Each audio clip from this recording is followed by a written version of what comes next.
गुजरात का द्वारका शहर वह स्थान है जहाँ 5000 साल पहले भगवान श्री कृष्ण ने द्वारका नगरी बसाई थी। जिस स्थान पर उनका निजी महल और हरिगृह था, वहाँ आज द्वारकाधीश मंदिर है। इसलिए कृष्ण भक्तों की दृष्टि में यह एक महान तीर्थ स्थल बन गया है। वैसे तो द्वारका नगरी को आदि शंकराचार्य द्वारा स्थापित देश के 4 धामों में से एक है। यही नहीं, द्वारका नगरी पवित्र सप्तपुरियों में से भी एक है। मंदिर का वर्तमान स्वरूप 16वीं सदी में प्राप्त हुआ है। जन्माष्टमी के अवसर पर आप जानेंगे कि किस तरह से द्वारका नगरी नष्ट हुई है। द्वारकाधीश मंदिर के गर्भगृह में चांदी के सिंहासन पर भगवान श्री कृष्ण की श्याम वर्णी चतुर्भुज प्रतिमा विराजमान है। यहाँ उन्हें रणछोड़ जी भी कहा जाता है। भगवान श्री कृष्ण हाथ में शंख, चक्र, गदा और कमल लिए हुए हैं। बहुमूल्य आभूषणों और सुंदर वेशभूषा से श्रृंगार की गई प्रतिमा सभी को आकर्षित करती है। मथुरा से निकलकर भगवान श्री कृष्ण ने द्वारका क्षेत्र में पहले से स्थापित खंडहर बने नगर में एक नया नगर बसाया था।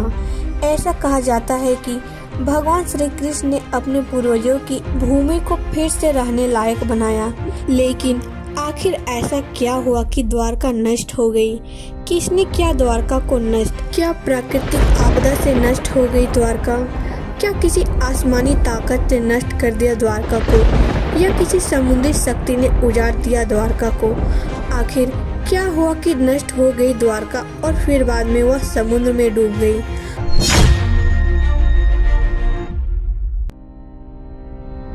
इन सभी सवालों की खोज कई वैज्ञानिकों ने की और उसके जवाब भी ढूंढे। सैकड़ों फीट नीचे समुद्र में उन्हें ऐसे अवशेष मिले हैं जिनके चलते भारत का इतिहास बदल गया। अब इतिहास को फिर से लिखे जाने की जरूरत बन गई। तो आइए इस सब के खुलासे के पहले जान लें इस क्षेत्र की प्राचीन पृष्ठभूमि को।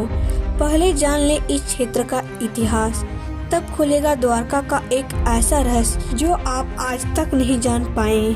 तो चलिए दोस्तों, आज की वीडियो में हम द्वारका नगरी के रहस्य और चमत्कारों के बारे में जानते हैं। अगर आप हमारे चैनल पर नए होंगे तो चैनल को सब्सक्राइब कर वीडियो को लाइक कर दीजिएगा, ताकि हम ऐसे ही रहस्यमयी बातें आपको बता सकें। ययाति के प्रमुख 5 पुत्र थे। पहला पुरु, दूसरा यदु, तीसरा त्रुवस, चौथा अनु और 5वां रुद्रहु। इन्हें वेदों में पंचनंद कहा गया है। 7200 ईसा पूर्व अर्थात आज से 9200 वर्ष पूर्व ययाति के इन 5 पुत्रों का संपूर्ण धरती पर राज था। 5 पुत्रों ने अपने अपने नाम से राजवंशों की स्थापना की।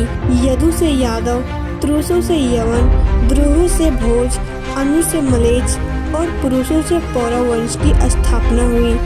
इन 5 कुल के लोगों ने आपस में कई प्रसिद्ध लड़ाइयाँ लड़ी, जिसमें से एक दासरागी का युद्ध और दूसरा महाभारत का युद्ध प्रसिद्ध है। पुराणों में उल्लेख है कि ययाति अपने बड़े लड़के यदु से रुष्ट हो गया था और उसे श्राप दिया था कि यदु या उसके लड़कों को राजपद प्राप्त करने का सौभाग्य न होगा।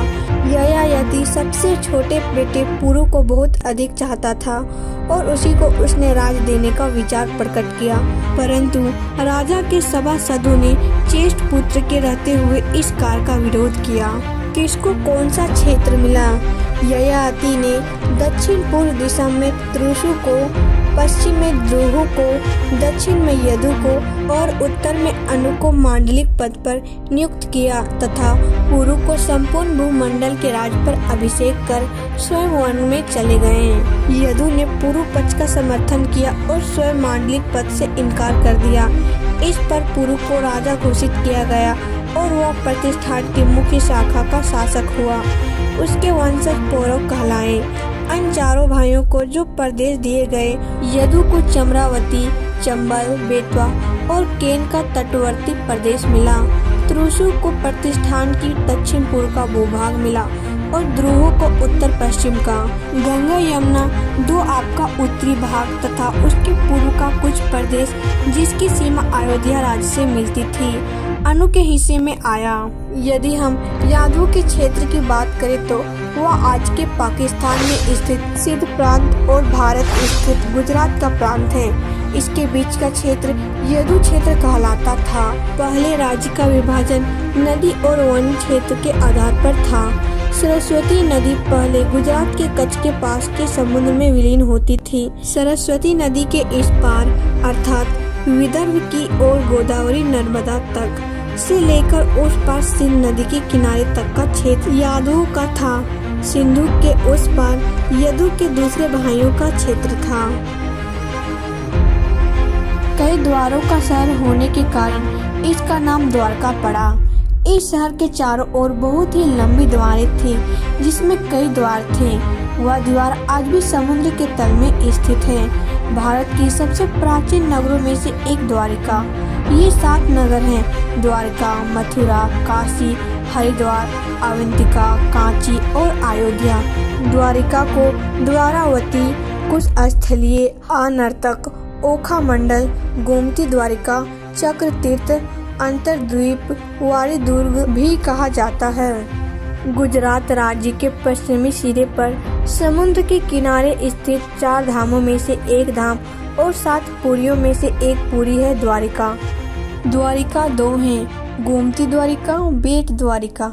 गोमती द्वारिका धाम है, बेट द्वारिका पुरी है। बेट द्वारिका के लिए समुद्र मार्ग से जाना पड़ता है। द्वारिका का प्राचीन नाम कुशस्थली है। पौराणिक कथाओं के अनुसार महाराजा रेवतक के समुद्र में कुश बिछाकर यज्ञ करने के कारण ही इस नगरी का नाम कुशस्थली रखा गया। यहाँ द्वारकाधीश का प्रसिद्ध मंदिर होने के साथ ही अनेक मंदिर और सुंदर, मनोरम और रमणीय स्थान हैं। मुस्लिम आक्रमणियों ने यहाँ के बहुत से प्राचीन मंदिर तोड़ दिए। यहाँ से समुद्र को निहारना अति सुंदर लगता है। श्री कृष्ण ने राजा कंस का वध कर दिया तो कंस के असुर मगधपति जरासंध ने श्री कृष्ण और यादवों का नामो निशान मिटा देने की ठान रखी थी। वह मथुरा और यादवों पर बार बार आक्रमण करता था। उसके कई मलेच्छ और यवनी मित्र राजा थे। अंततः यादवों की सुरक्षा को ध्यान में रखते हुए श्री कृष्ण ने मथुरा को छोड़ने का निर्णय लिया। विनता के पुत्र गरुड़ की सलाह एवं ककुदमी के आमंत्रण पर श्री कृष्ण द्वारका आ गए। वर्तमान द्वारिका नगर कुशस्थली के रूप में पहले से ही विद्यमान थी। श्री कृष्ण ने इसी उजाड़ हो चुकी नगरी को पुनः बसाया। श्री कृष्ण अपने 18 नए कुल वधुओं के साथ द्वारिका आ गए। यहीं 36 वर्ष राज करने के बाद उनकी मृत्यु हो गई। द्वारका के समुद्र में डूब जाने और यादव कुलों का नष्ट हो जाने के बाद कृष्ण के परपुत्र वज्र अथवा वज्रनाथ द्वारिका के यदुवंश के अंतिम शासक थे, जो यादवों की आपसी लड़ाई में जीवित बच गए थे। द्वारिका के समुद्र में डूबने पर अर्जुन द्वारिका गए और वज्र तथा शेष बची यादव महिलाओं को हस्तिनापुर ले गए। कृष्ण के परपुत्र वज्र को हस्तिनापुर में मथुरा का राजा घोषित किया गया। वज्रनाभ के नाम से ही मथुरा क्षेत्र को ब्रजमंडल कहा जाता है। दोस्तों, समुद्र में स्थित द्वारिका को सबसे पहले किसने खोजा? द्वारका के इन समुद्री अवशेषों को सबसे पहले भारतीय वायुसेना के पायलटों ने समुद्र के ऊपर से उड़ान भरते हुए नोटिस किया था और उसके बाद 1970 के जामनगर के गजेटियर में इनका उल्लेख किया गया। उसके बाद से इन खंडों के बारे में दावों प्रतिदावों का दौर चलता चल पड़ा। बहरहाल, जो शुरुआत आकाश से वायुसेना ने की थी, उसकी सच्चाई भारतीय नौसेना ने सफलतापूर्वक उजागर कर दी। एक समय था जब लोग कहते थे कि द्वारका नगरी एक काल्पनिक नगर है, लेकिन इस कल्पना को सच साबित कर दिखाया आर्कोलॉजिस्ट प्रो S.R. राव ने मैसूर विश्वविद्यालय से पढ़ाई करने के बाद बड़ौदा में राज्य पुरातत्व विभाग ज्वाइन कर लिया था। उसके बाद भारतीय पुरातत्व विभाग में काम किया। प्रो राव और उनकी टीम ने 1979-80 में समुद्र में 560 मीटर लंबी द्वारिका की दीवार की खोज की। साथ में उन्हें वहां पर उस समय के बर्तन भी मिले। जो 1528 ईसा पूर्व से 3000 ईसा पूर्व के हैं। इसके अलावा सिंधु घाटी सभ्यता के भी कई अवशेष उन्होंने खोजे। उस जगह पर भी उन्होंने खुदाई में कई रहस्य खोले जहां पर कुरुक्षेत्र का युद्ध हुआ था। नौसेना और पुरातत्व विभाग की संयुक्त खोज। पहले 2005 फिर 2007 में भारतीय पुरातत्व सर्वेक्षण के निर्देशन में भारतीय नौसेना के गोताखोरों ने समुद्र में समाये द्वारिका नगरी के अवशेषों के नमूनों को सफलतापूर्वक निकाला। उन्होंने ऐसे नमूने एकत्रित किए जिन्हें देखकर आश्चर्य होता है। 2005 में नौसेना के सहयोग से प्राचीन द्वारिका नगरी से जुड़े अभियान के दौरान समुद्र की गहराई में कटे छटे पत्थर मिले और लगभग 200 नमूने एकत्रित किए गए। गुजरात में कच्छ की खाड़ी के पास स्थित द्वारिका नगरी समुद्र तटीय क्षेत्र में नौसेना के गोताखोरों की मदद से पूरा विशेषज्ञों के व्यापक सर्वेक्षण के बाद समुद्र के भीतर उत्खनन कार्य किया और वहां पड़े चूना पत्थरों के खंडों को भी ढूंढ निकाला। भारतीय पुरातत्व सर्वेक्षण के समुद्री पुरातत्व विशेषज्ञों ने इन दुर्लभ नमूनों को देश विदेशों को पूरा प्रयोगशालाओं को भेजा। मिली जानकारी के मुताबिक ये नमूने सिंधु घाटी सभ्यता से कोई मेल नहीं खाते, लेकिन ये इतने प्राचीन थे कि सभी दंग रह गए। नौसेना के गोताखोरों ने 40,000 वर्ग मीटर के दायरे में यह उत्खनन किया और वहां पड़े भवनों के खंडों के नमूने एकत्रित किए गए, जिन्हें आरंभिक तौर पर चूना पत्थर बताया गया था। पुरातत्व विशेषज्ञों ने बताया कि ये खंड बहुत ही विशाल और समृद्धशाली नगर और मंदिर के अवशेष हैं। भारतीय पुरातत्व सर्वेक्षण के निदेशक एकी के अनुसार द्वारिका में समुद्र के भीतर ही नहीं बल्कि जमीन पर भी खुदाई की गई थी और 10 मीटर गहराई तक किए गए इस उत्खनन में सिक्के और कई कलाकृतियां भी प्राप्त हुई। कैसे नष्ट हो गई द्वारिका? वैज्ञानिकों के अनुसार जब हिम युग समाप्त हो गया तो समुद्र का जल स्तर बढ़ गया और उसमें देश दुनिया के कई तटवर्ती शहर डूब गए। द्वारिका भी उन शहरों में से एक थी, लेकिन सवाल यह उठता है कि हिम युग तो आज से 10,000 वर्ष पूर्व समाप्त हुआ।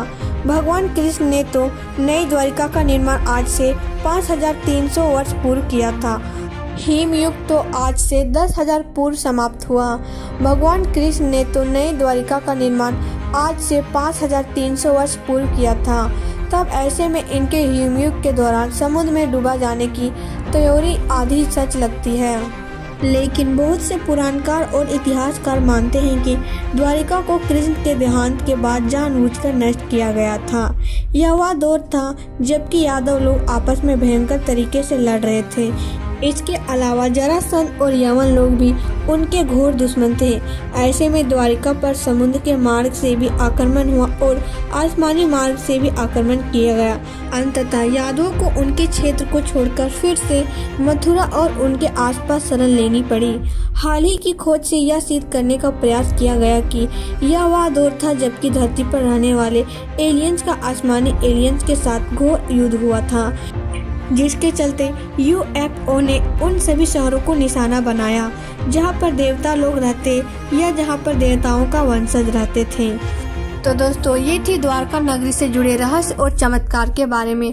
अगर आपको वीडियो पसंद आए तो वीडियो को लाइक कर दीजिएगा और चैनल को सब्सक्राइब कर दीजिएगा ताकि हम ऐसे ही इंटरेस्टिंग वीडियो आपको बता सके। तो आज की वीडियो में बस इतना ही। तो आज के लिए जय श्री कृष्ण।